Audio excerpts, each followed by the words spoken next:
Legend of Total War here, and today we're doing another Total War Warhammer 3 Immortal Empires campaign review, this time covering Lokhir Fellheart.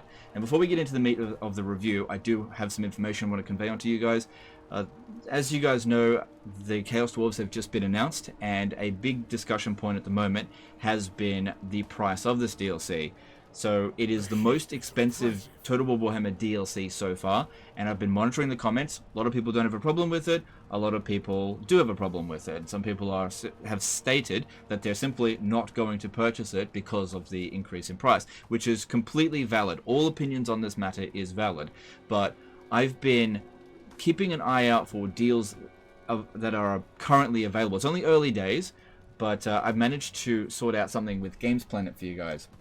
So I've been in discussion with them over the past day, and if you click on the link in the description or just go to Games Planet and check Total War Warhammer 3 Forge of the Chaos Dwarves, they have it for 15% off, which is 5% better than Steam, because Steam has it at 10% off.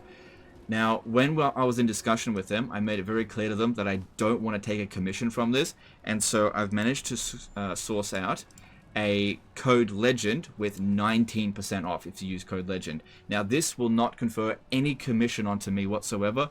If this is a sponsored video, I have to state that it is a sponsored video. It's not sponsored. I don't get anything out of this. Use this, don't use it. It's entirely up to you. I'm not going to get anything out of it. The only thing I want is for you guys to get a good deal, and I want to make sure that Total War Warhammer is being played by everyone. And so whenever there's a barrier to entry, largely due to cost, we're going to try to find ways to work around it. Now, big thanks to Games Planet for sourcing this deal out, because I'm not technically affiliated with them, but they've been awesome over the past day in sorting this out. And so I'm definitely open to working with them again in the future, and there's more talks coming in the future. So if you have already pre-ordered it on Steam, just keep in mind that you can refund it. I mean, you haven't played it yet. It's not available for another month.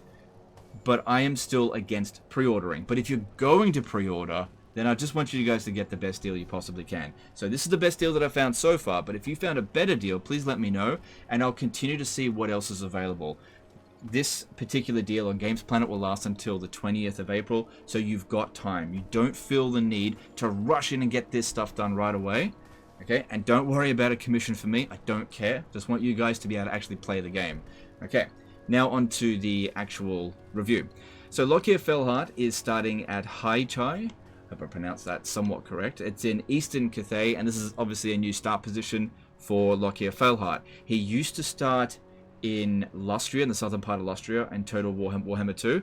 Now, in Warhammer 2, Lokhir Fellheart slowly became my favorite Dark Elf campaign. And in Total War Warhammer 3, he has retained that position. Now, many of you guys will know that I've been very critical of the Dark Elves in Total Warhammer 3. I'm not fond of them. But if I was going to be forced to play any Dark Elf campaign, I'd play Lokhir Fellheart. I've already gone through his campaign twice. This is, in my opinion, the most enjoyable out of the Dark Elf campaigns, because he starts off, in my opinion, the most interesting area. There's a lot going on over here. He goes up against the most unique enemies. He's going up against vampire pirates.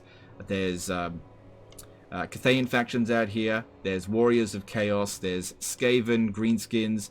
There's Lizards down here. So you've got quite a lot of variety of enemies. And if you want to go all the way over here, you've got Ogres.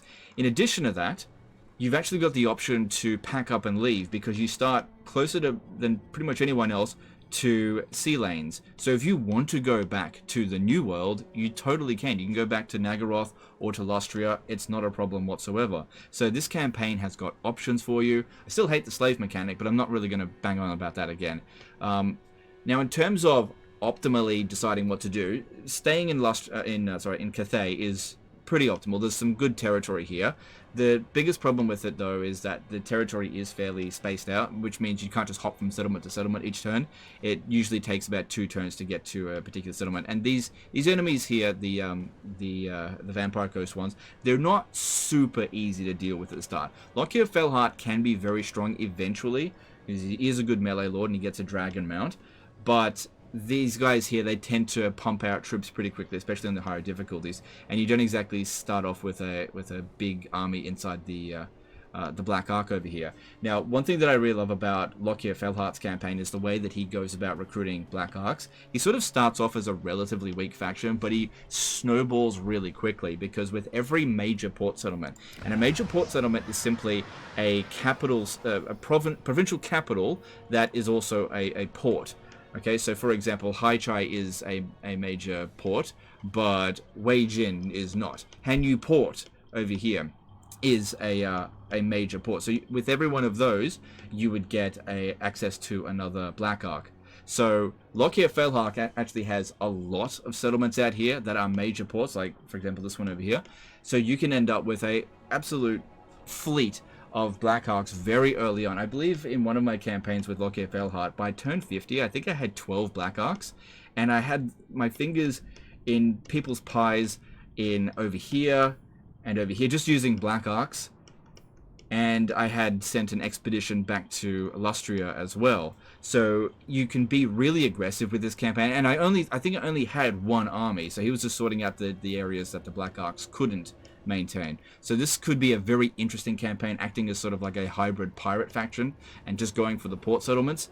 It's very easy to maintain huge numbers of slaves playing as Lokhir Fellheart, because Black Arks are so good at obtaining slaves, and if you're sacking loads of settlements, just popping from port to port, it's just not difficult at all keeping yourself at maximum slaves. So in terms of the slave mechanic, which again I'm not fond of, Lokhir Fellheart manages this stuff really well. So looking at his faction stats here, sacrifice to Anis Rayma improves Corsairs and Cribidus units. Is more than that. This is one of the best rights in the game. Campaign movement range, income from raising, income from sacking, Black Ark growth.